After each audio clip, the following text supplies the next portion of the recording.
It's always a good day when History March just drops another Hannibal part, and this is really cool. Like I said, I really do like the Hannibal series from History March, and I I think it's quite frankly he could just have the best Hannibal series on YouTube. So I'm really just happy he just didn't abandon it because for a brief moment there before what was it, the last two parts, he kind of like went like what, like over a year or so without uploading.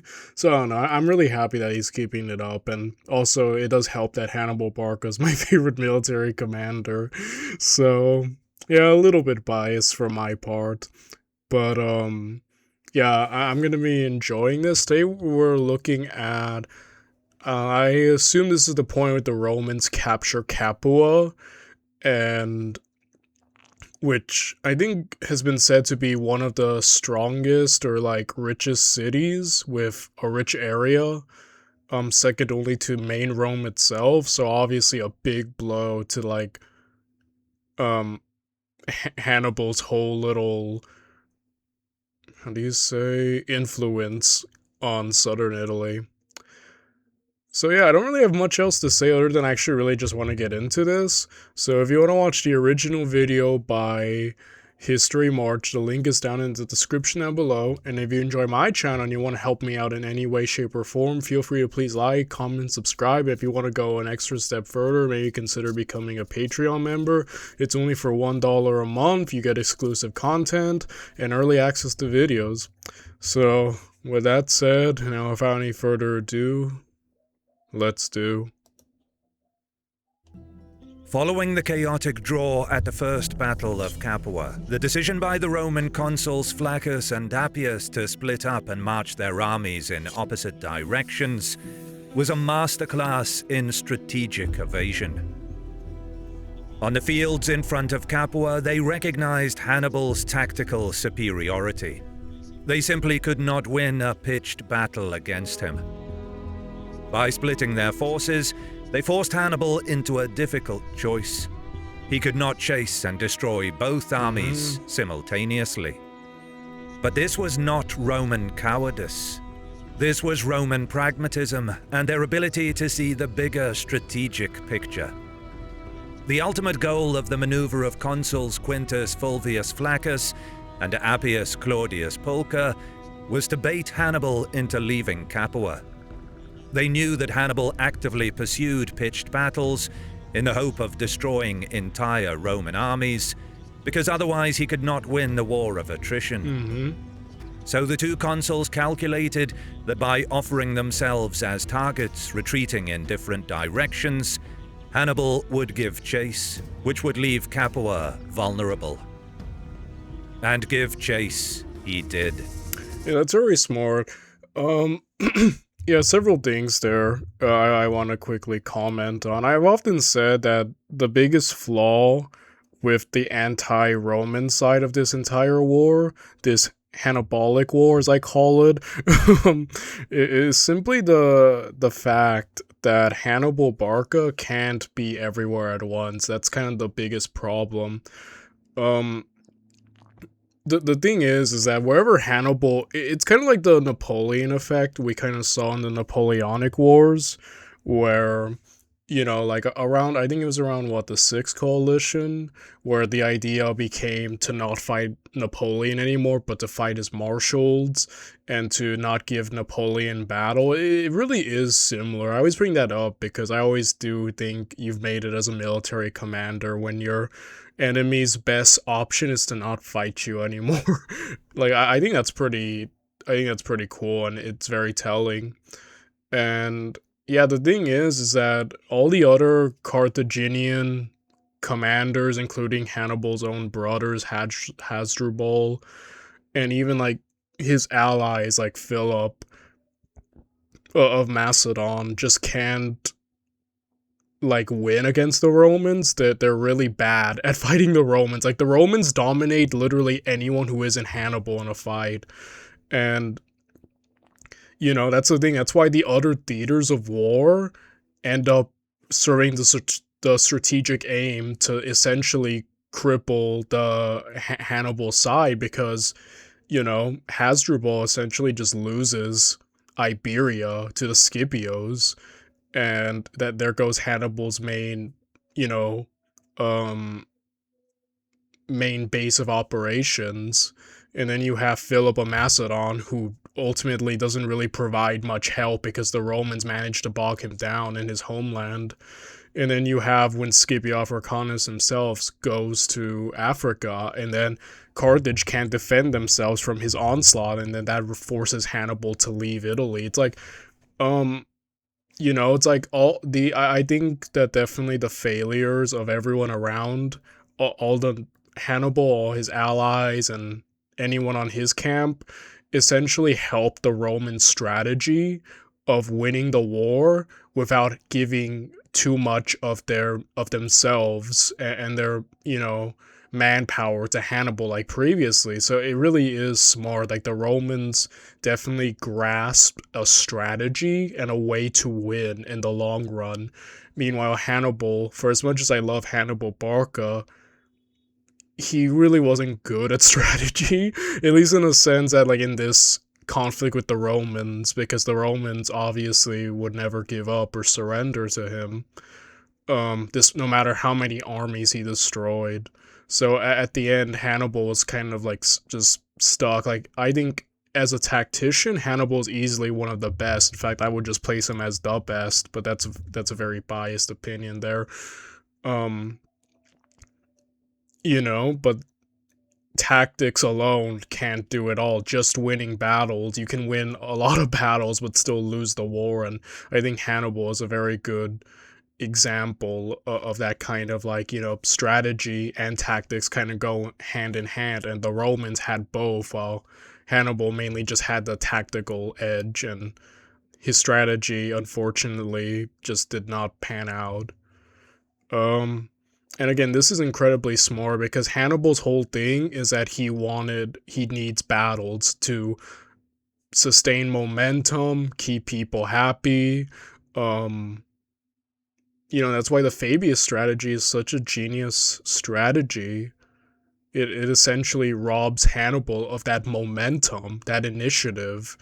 And here, what they're doing is by separating, they know Hannibal needs to keep pursuing that momentum, that pitched battle, that decisive victory, and so Hannibal can't just chill. He needs to go. And this also serves as a front because Capua does fall shortly hereafter, so this plan works. And yeah, again, like they outduped Hannibal there. So overall, very, very great move on the Romans. And I a few days ago did a reaction to the second Punic War series from Kings and Generals. He released a 6 hour and 30-minute video. I've already reacted to all of it. Like the whole reaction's like 9 hours, so it's gonna drop in the coming months.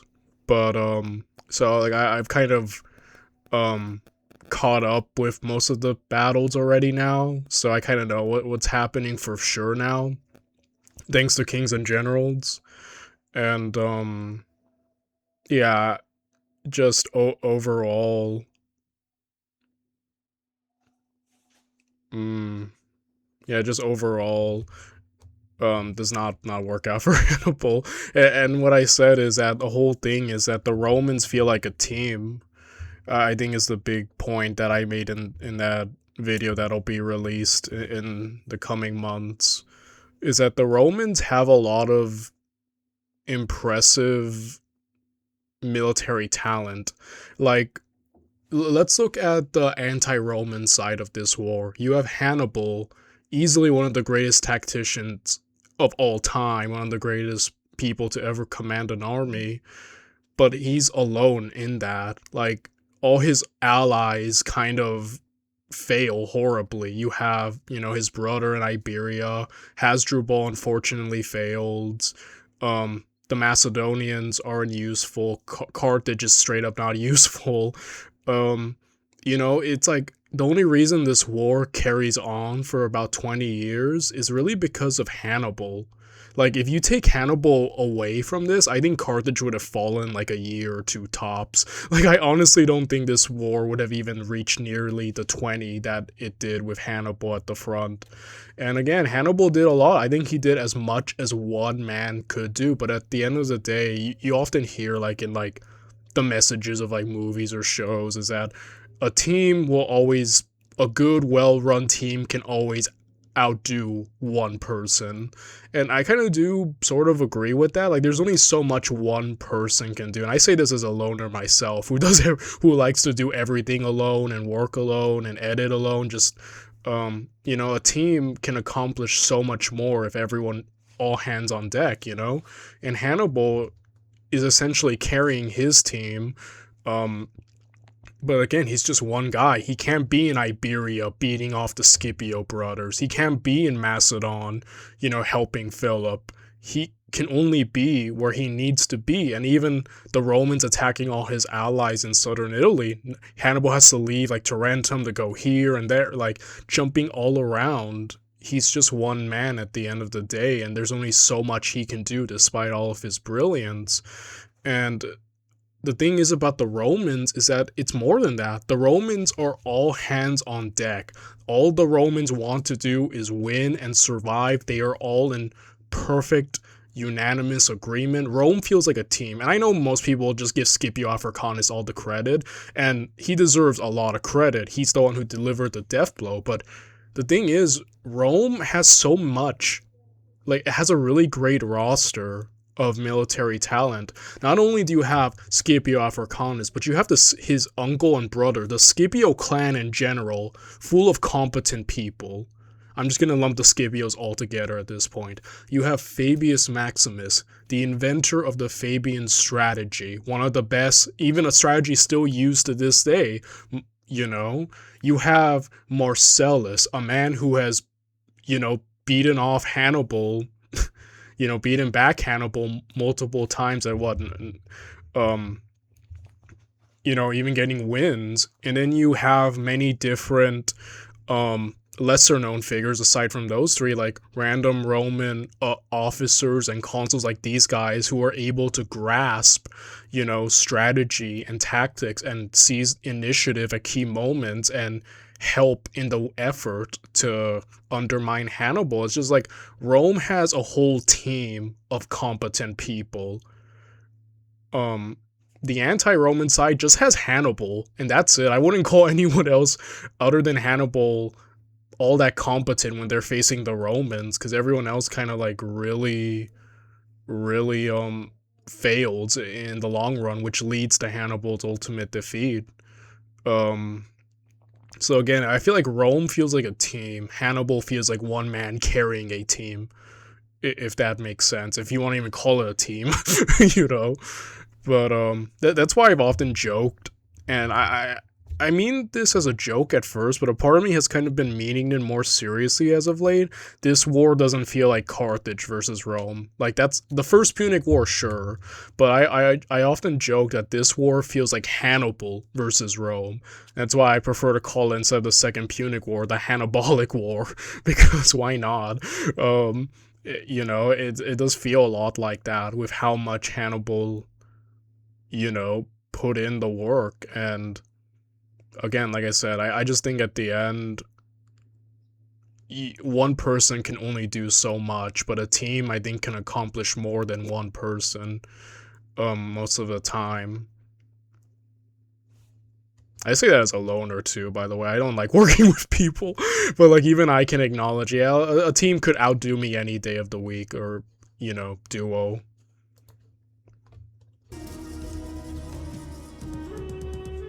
I have a good one for you today. Oh boy. Wait, let me see if the audio's working.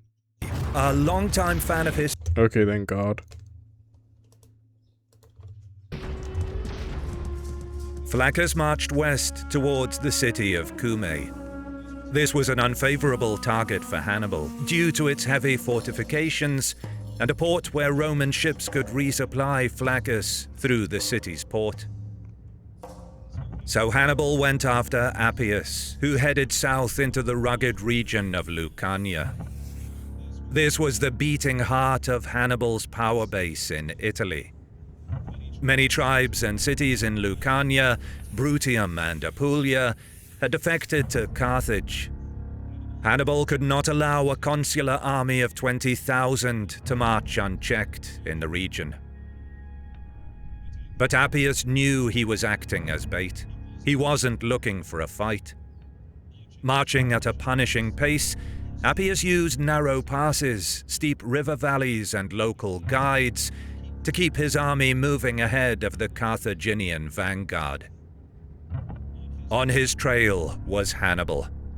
Leaving his heavy baggage behind, the Carthaginian general drove his stripped-down veteran strike force relentlessly. But while the Numidian cavalry tried to sniff out Appius, another Roman army appeared from the north. Marcus Centenius Penela, a former centurion granted a special command by a desperate senate, was marching toward the Silarus River. Unlike Appius, Penela was not running. He was actively hunting Hannibal. Deep in the Lucanian wilderness, Appius finally managed to completely break line of sight with Carthaginian scouts, effectively vanishing in the mountains. Hannibal was forced to halt his strike force. He immediately fanned his elite Numidian outriders to pick up the consul's scent. But the scouts could not locate Appius's tracks. Instead, they detected an unfamiliar Roman army approaching the Silarus River. Penela had explicitly promised the Roman Senate that he would use his insider knowledge of Lucania to destroy the Carthaginian general. Thus, retreating would have been a political humiliation. Oh boy. What an awful position he put himself in, huh? Like, essentially cashing checks that I don't think he can actually, what's the saying? Like, your mouth is catching checks that you can't back up. Something I completely butchered it. But, yeah, way too overconfident. And just, oh boy. And considering Hannibal's just itching for a fight at this point, like, it would have been smarter if he had retreated, but now he can't, because he can't look like a total, like, liar and loser to the Senate, right? So, yeah, what an awful position you put yourself in through your overconfidence. When Penela realized that Hannibal's army was directly in front of him, he drew his men up for battle on the plain near the river. Penela charged with his men with frantic bravery. But it quickly became clear that this wasn't a drilled Roman army. He commanded 8,000. Yeah, you can already see, like, the formations, like, not as tight or something. They're just charging, and yeah, this is just an awful, awful, like, composition. Holy crap. Like, Hannibal not only, like, outnumbers him and can possibly hold more reserves, but yeah, again, Hannibal almost straight up destroyed 2 consuls at the same time if it wasn't for the intervention of that other army. Like, this guy going in alone is just really reckless. Regular soldiers, half Roman citizens, half Italian allies, and 8,000 raw volunteers Oh my gosh. who had joined him on his march south. Oh, he's dead. They had zero cohesion, poor discipline, and a commander who had never led an army in the field. Oh my gosh. Yo, that's insane. That's insane. Yeah, not only are you facing a veteran army from the guy who has destroyed many Roman armies, but, like, most of his army is literally recruits. He's never even led before. That's insane. That's crazy. Yo, this guy is just, like, yeah, very foolish. Hannibal, meanwhile, fielded his 30,000-strong mobile strike force. Holy. These were the absolute elite of his army, the hardened African and Iberian heavy infantry, supported by his devastating heavy cavalry and agile Numidian light cavalry. Drunk on his own hubris, Penela crashed into the Carthaginian line. For a time, they managed to hold the Carthaginian infantry at bay. Despite the horrific mismatch, the engagement lasted for about 2 hours, driven entirely by Roman desperation and pride. But while the infantry was locked in combat, Hannibal's vastly superior cavalry easily swept the Roman horsemen from the field. By this point, Hannibal had realized that he had confronted a disjointed Roman army. He was likely amused that Penela offered him a pitched battle. With the Roman cavalry routed, Hannibal's riders were free to wheel around and hit the Roman infantry lines from the flanks and rear. At this point, the Roman commander may have realized that he marched his men straight into a meat grinder. You think? To his credit, Penela did not hide in the rear. To prevent his green troops from breaking, he fought directly in the front ranks. The turning point of the battle came when he was overwhelmed by Carthaginian veterans and cut down. The untrained volunteers panicked first, breaking formation and turning to flee. This caused a chain reaction, and the Roman regular soldiers broke ranks shortly after. Fleeing from Hannibal's army on an open plain was a death sentence. The Carthaginian and Numidian cavalry ruthlessly hunted down the fleeing Romans. The battle devolved into a systematic massacre. Out of the 16,000 Roman and Allied soldiers who took the field, barely 1,000 men managed to escape the bloodbath and scatter into the Lucanian countryside. Yeah, basically another army straight up destroyed. Wow. Yeah, brave, but like really dumb. Really, really dumb. After the complete annihilation of Marcus Centenius Penela at the Battle of the Silarus, Hannibal did not linger to celebrate. Instead of continuing to scour the Lucanian mountains for Appius, Hannibal marched towards the neighboring region of Apulia. Abandoning the pursuit of the Roman army in Lucania came down to Hannibal's pragmatic approach to warfare. He was a brilliant tactician, and he recognized a sunk cost when he saw one. Spending weeks marching his elite strike force aimlessly through the rugged Lucanian wilderness to find an army that had likely already slipped away was a massive waste of time and energy. More importantly, his network of spies and scouts brought him urgent news. A Roman army of 18,000 men, commanded by Praetor Gnaeus Fulvius, was operating in Apulia, one of the crucial regions of Hannibal's Italian power base. He could not allow a Roman praetor to pillage his allies. And it's very, at the end it's true, right? Like, why waste the effort of chasing someone who's probably already long gone when you can focus more on facing someone you know you can maybe have a better chance of catching, like here, right? So, yeah, it makes perfect sense. Lands, or he risked his entire alliance network collapsing. The Roman praetor was detected in the vicinity of Herdonia. At dawn, Hannibal marched his main heavy infantry out of his camp and drew them up in a standard battle line on the open plain. Gnaeus Fulvius was completely caught off guard. However, instead of fortifying his position, the praetor was eager to fight. Oh boy. He marched his 18,000 men out to meet Hannibal, believing this would be a traditional head-to-head pitched battle. The Roman legions clashed with the Carthaginian line. Hannibal's center gave way and moved back. For a brief moment, The Romans believed they were holding their own in a tough infantry fight.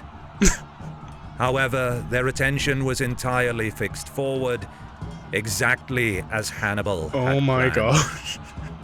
Once the Romans were fully committed and locked in melee combat, Hannibal gave the signal. 3,000 hidden light infantry Oh erupted. my gosh.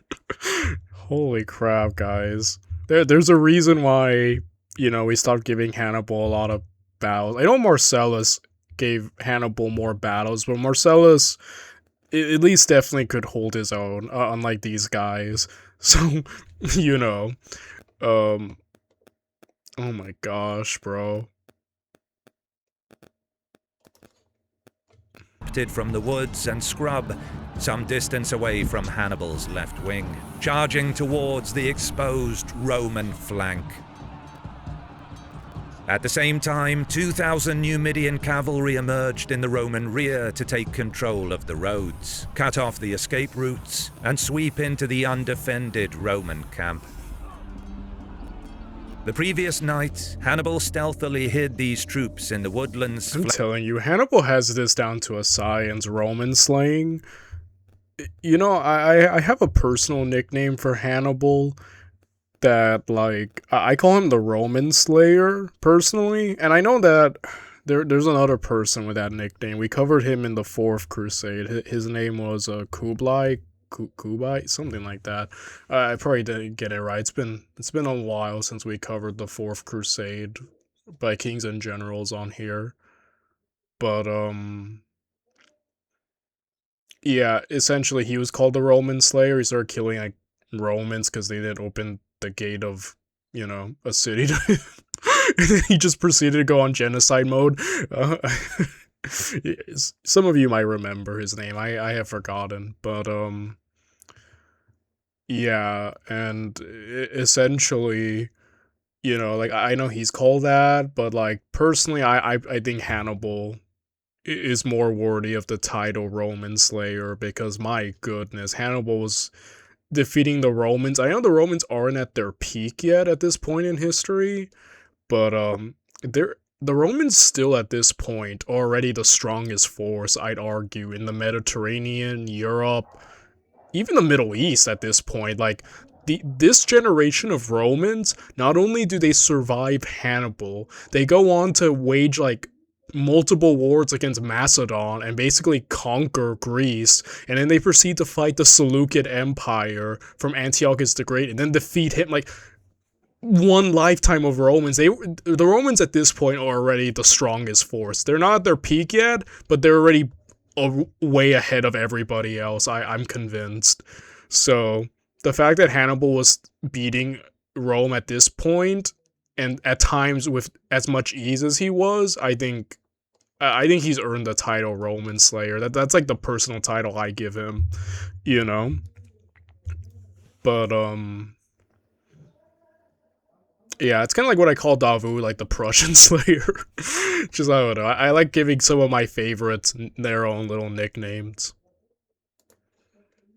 Flanking the battlefield and the roads behind the Roman army to cut off their retreat. The psychological shock of being suddenly attacked from all sides broke the Roman army almost instantly. Gnaeus Fulvius's battle line dissolved into sheer panic. What followed was not a battle, but an execution. Seeing his army collapsing, Gnaeus Fulvius committed the ultimate Roman disgrace. He abandoned his men. Oh. He mounted his horse and fled the battlefield with a small escort of roughly 200 cavalry. With their commander fleeing... Yeah, if he survives, he's probably gonna be disgraced, right? Or just that. Honestly, at this point, with how cutthroat Roman politics are, I'm not sure if it would have been better if he just stayed and died. At least he would be kind of remembered for bravery, but if he survives and escapes, essentially just abandoning, I'd imagine that would really affect him in Roman politics. I'd imagine, but I don't really know what his fate is in the long run. Maybe he rebounds. And trapped in a ring of Carthaginian steel, the Roman army was methodically cut down. Of the 18,000 troops, no more than 2,000 survived. Hannibal's like kill count is insane when you think about it, cause like um next month, around around yeah, July, it's gonna be the release of my first Punic Wars series reaction to Kings and Generals. And like the Romans, I think overall lost, and I think in total like over 100,000 guys, and a lot of that was just due to like the ships constantly being destroyed, the navies through the weather. I swear the weather did the carrying for Carthage in the First Punic War. And like I think Hannibal, I've said this before, especially at an earlier point in the series years ago where he began, but like I'm pretty sure Hannibal rivals that by himself and all the armies he's single-handedly destroyed. Like that's insane to me. Hannibal was like rivaling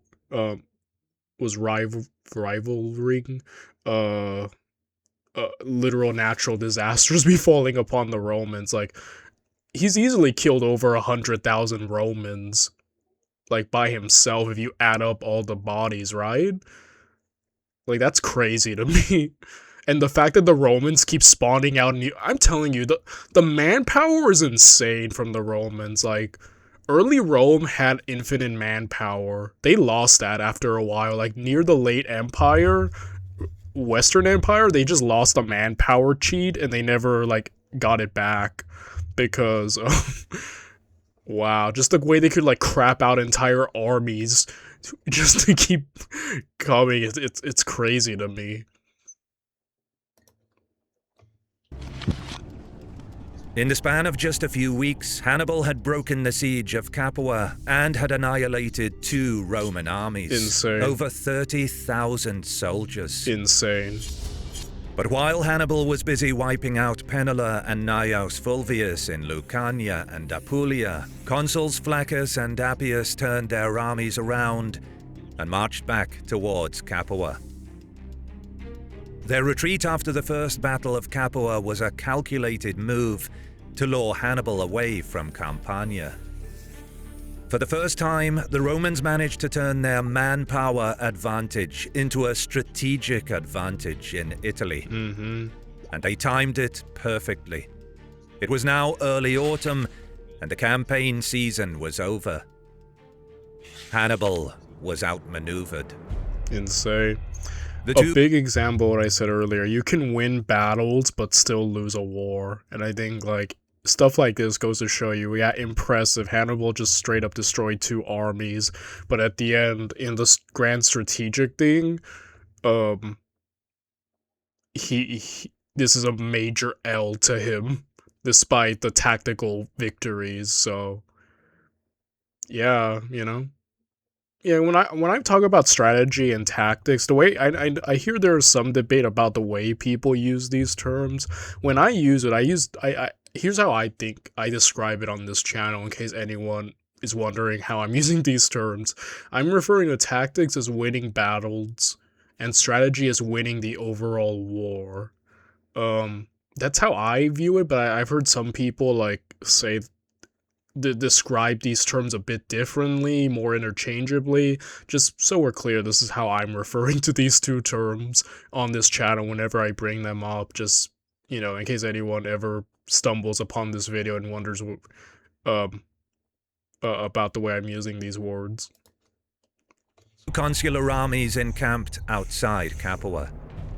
Flaccus and Appius both realized they had to secure their supply lines to support their besieging army. The town of Casilinum, which sat on the crucial Volturnus River, was heavily fortified and turned into a grain depot. Additional forts were constructed downstream to the mouth of the river to secure the flow of supplies. In addition, fortifications of the port city of Puteoli were improved, and the town would serve as another grain depot. Lastly, Praetor Claudius Nero was ordered to bring his army from Suessula to join the siege. This was to be the complete encirclement of Capua. Further afield, the two consuls established a massive logistical pipeline. Grain was transported by land and sea from Etruria and parts of Campania, still loyal to Rome, and stored in Casalinum and Puteoli. All preparations were made to ensure the army was supplied for a potentially long siege. Once their supplies were secure, the Roman armies encircled Capua and began one of the most impressive engineering feats of the Second Punic War. They constructed a continuous double-ringed system of fortifications around the massive city. Circumvallation, the inner wall, was meant to seal off Capua and prevent any messengers or foragers from slipping out, and block the Capuan garrison from launching sudden sallies against the Roman camps. Contravallation, the outer wall, faced outward towards the Campanian plains.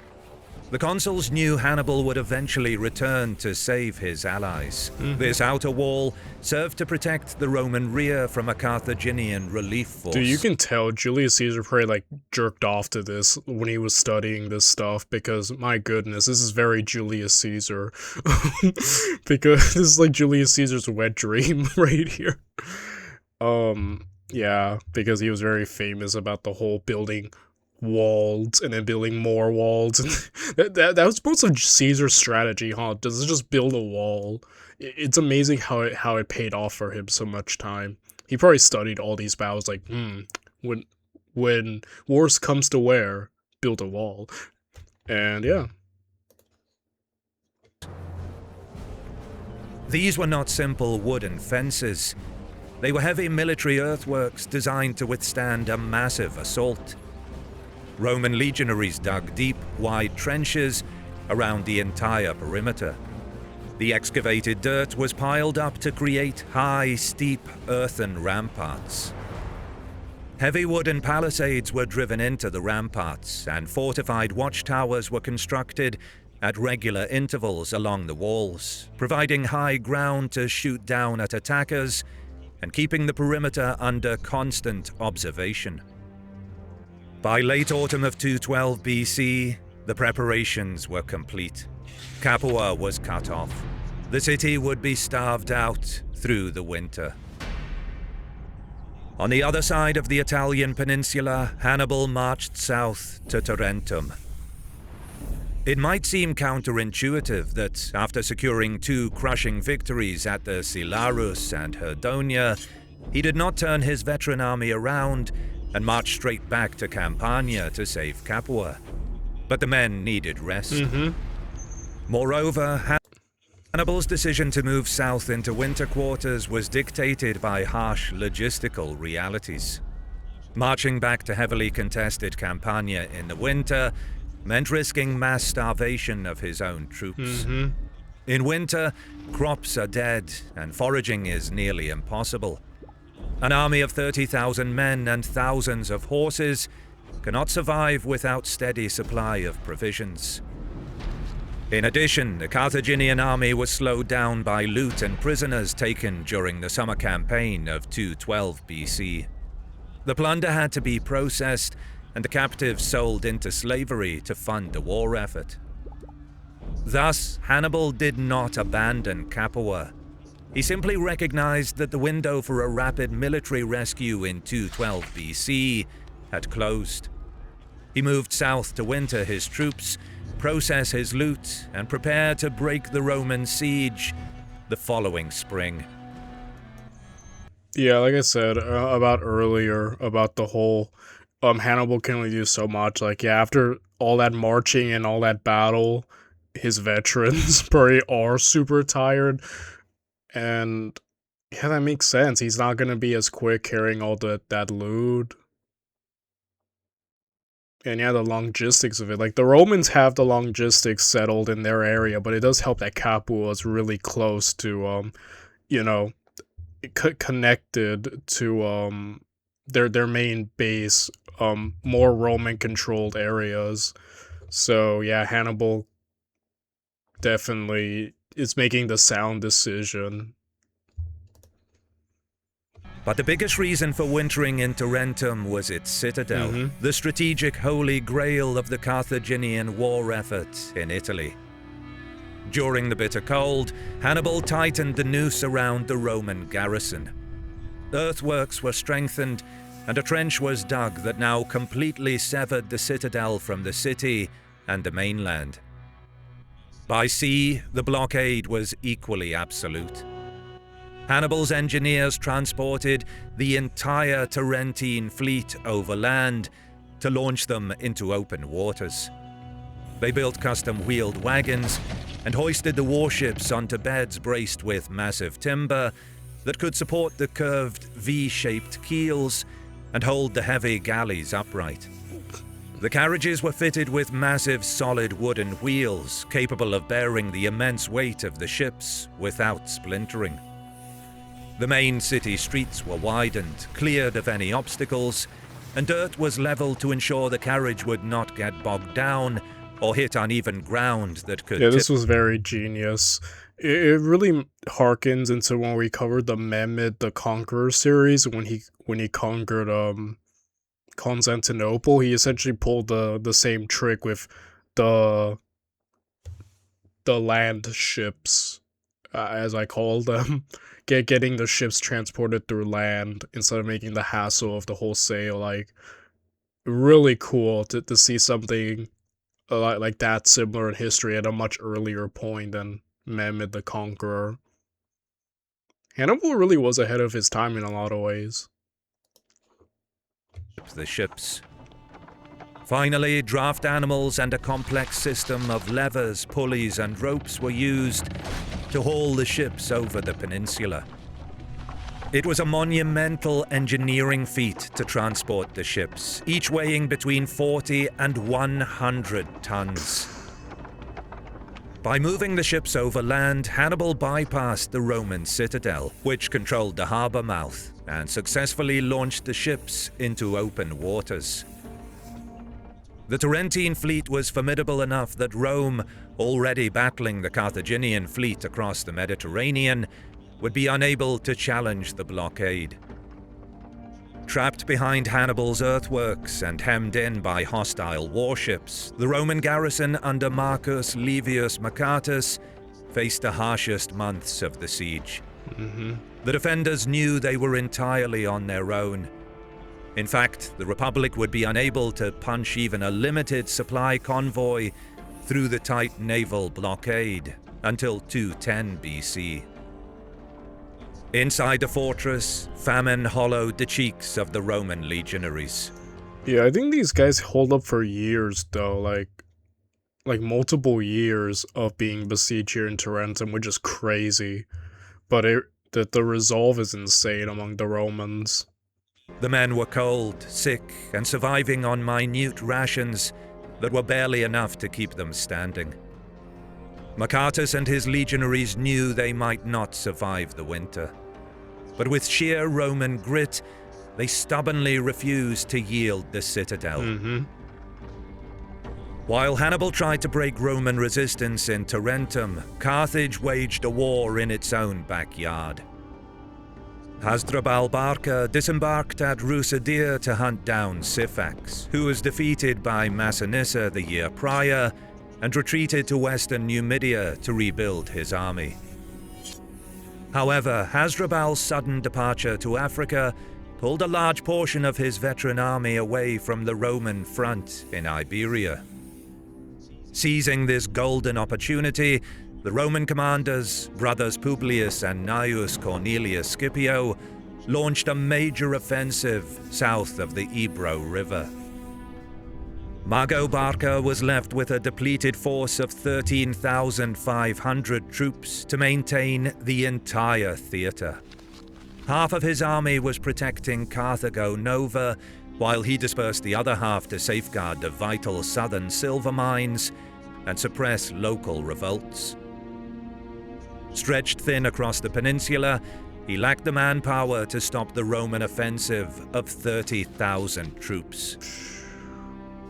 The main target of the Roman campaign was the coastal stronghold of Saguntum, the very city whose siege had ignited the Second Punic War years prior. The Scipios successfully occupied the city and established a vital Roman logistical base deep within enemy territory. With Hasdrubal in Africa, it appeared Rome had permanently broken Carthage's grip on Iberia. Meanwhile, Marcus Valerius Livinus's diplomatic mission in Greece hit pay dirt. After prolonged negotiations, he successfully forged an alliance with the Aetolian League and the Kingdom of Pergamum against Macedon.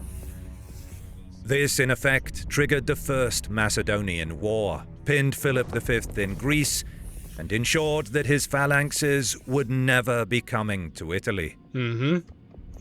Again, like I keep saying, you look at the other fronts of the war, the Romans handled it, like, amazingly.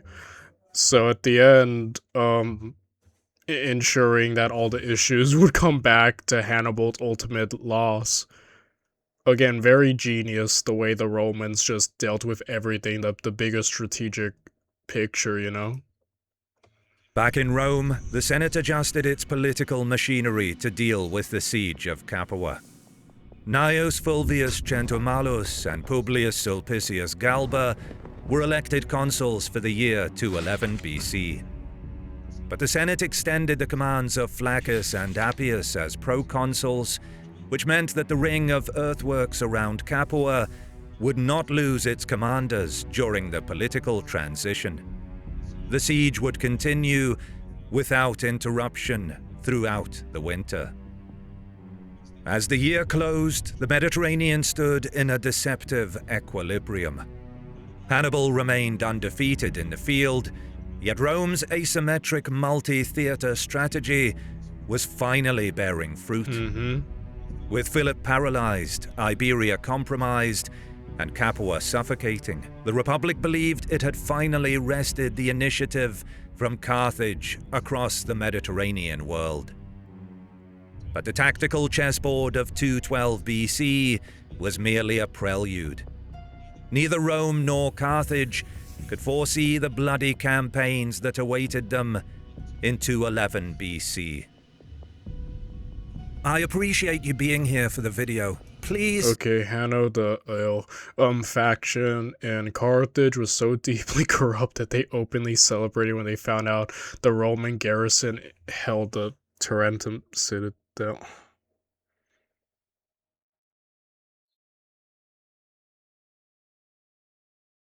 Again, I hate that he's called the Great. Every time, he didn't even appear in this video, but every time Hanno II pops up, he finds a new way to upset me. A new way to piss me off.